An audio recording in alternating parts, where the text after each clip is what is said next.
So basically in zoology it was discovered that the female spider reproduces from the male spider, and then she kills him and throws him outside the home. And then when the kids grow, they also kill the mom spider and they throw her outside the home.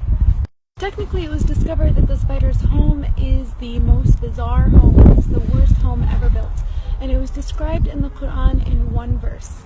In Surah Al-Ankabut verse 41 it says, "And those who take allies other than Allah is like that of a spider who takes a home.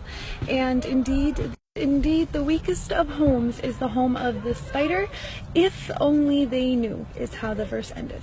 SubhanAllah, people always knew the physical weakness and the flimsiness of the spider's home. But only in this era were they able to make the connection and comprehend the moral and the spiritual weakness of the spider's home. Hence why at the end of that verse it says, "If only they knew." Still, Allah subhanahu wa ta'ala had named an entire chapter, an entire surah after this creature. Spoke about the actual spider in one verse. The rest of the surah was about fitan, sins and temptations.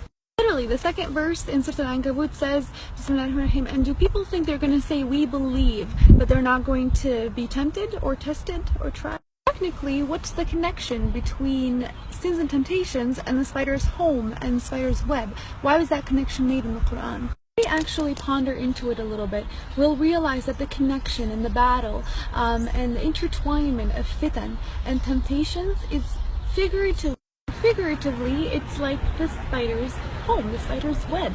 Temptations are everywhere. There's a lot of them, and sometimes they're very intertwined and connected, where sometimes it becomes very difficult for the fitan or temptations to be individually distinguished. And that's why the comparison was there. A human who falls into the trap of temptation and sins is like a human who figuratively falls into a spider's web, technically. Here's the thing. If we decide to leave that trap through seeking our Lord with His power and our will, that trap becomes very weak. Just like the spider's web, it gets demolished with the touch of a finger.